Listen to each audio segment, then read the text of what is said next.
जिस रस्सी पर लटक कर भगत सिंह ने फांसी को मशहूर कर दिया, जिस रस्सी पर लटक कर भगत सिंह ने फांसी को मशहूर कर दिया, आजकल के आशिक फांसी पर लटक कर उसे बदनाम।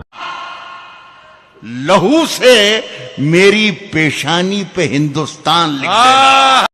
तो भाई आज उस अमरवीर राष्ट्रपुत्र भगत सिंह जी के लिए दो लाइन। अरे जहाँ 23-24 साल की उम्र के लड़के अपनी जवानी की जोश में न जाने कितने मस्तियां करते हैं, पर वहाँ सिर्फ 23 साल की उम्र में भगत सिंह जी ने इंकलाब इंडिया जेब में लेकर घूमने की चीज नहीं है, वो यहाँ होता है। कोई इंडिया में रहने से इंडियन नहीं बनता। इंडियन बनने के लिए इंडिया दिल में होना चाहिए। इंडिया दिल में होना चाहिए। क्या यूं तो सभी को आशिक चाहिए आशिकी के लिए, लेकिन हिंदुस्तान से बड़ा कोई सनम नहीं होता। और जाने कितनी लाशें जाती होंगी कैसे कैसे कफनों में, लेकिन उस तिरंगे से बड़ा कोई कफन नहीं होता। जिस रस्सी पर लटक कर भगत सिंह ने फांसी को मशहूर कर दिया, जिस रस्सी पर लटक कर भगत सिंह ने फांसी को मशहूर कर दिया, आजकल के आशिक फांसी पर लटक कर उसे बदनाम। लहू से मेरी पेशानी पे हिंदुस्तान लिख देना। हिंदुस्तानी पैदा हुआ था और इसी जमीन में गढ़ने के लिए जब चाहूं तैयार हूं। यह मेरे माँ बाप से मुझे मिला है, यह मेरे पूर्वजों से मिला है। मेरा दादा लड़ा इस वतन के लिए, मेरे खानदान में मेरे भाई मेरे पिताजी सबने इस वतन से उतनी मोहब्बत की है। मैं नहीं छोड़ूंगा। मक्कारों के मौत पर रोने वाले कुर्सी के कीड़ों, कभी टूटी चूड़ी और उजड़े सिंदूर से पूछना गम क्या होता है। कहते तो हो तुम खुद को देश का मसीहा, कभी सरहद पर पड़े खून के छींटों से पूछना वतन क्या होता है। कि लोग पूछते हैं हमसे कि तुम्हारे खून के अंदर इतनी देशभक्ति कैसे।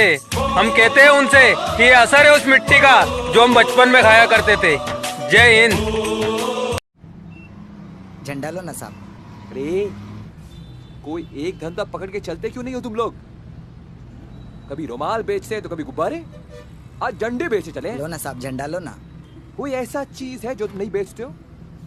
है ना साहब। क्या है? देश।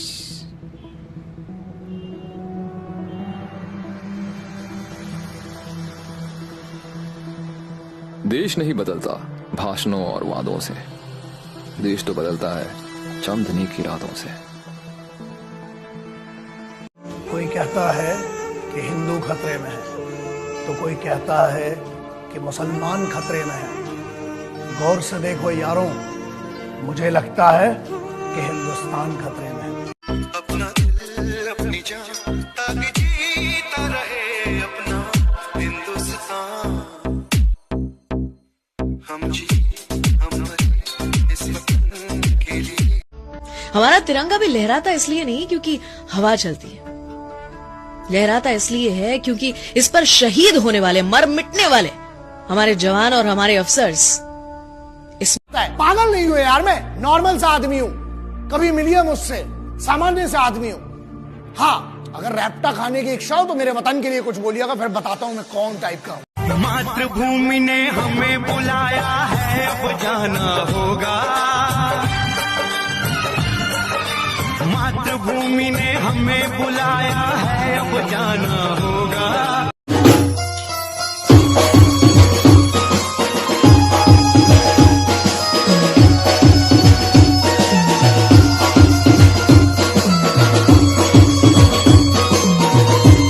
दो दिन के देशभक्त फिर से पैदा होंगे।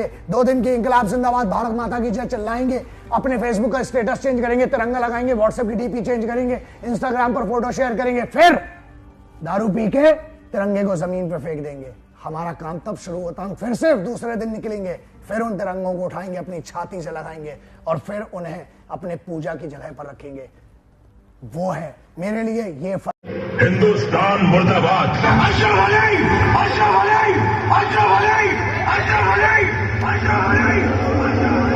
आपका पाकिस्तान जिंदाबाद है, इससे हमें कोई इतराज नहीं, लेकिन हमारा हिंदुस्तान जिंदाबाद था, जिंदाबाद है और जिंदाबाद।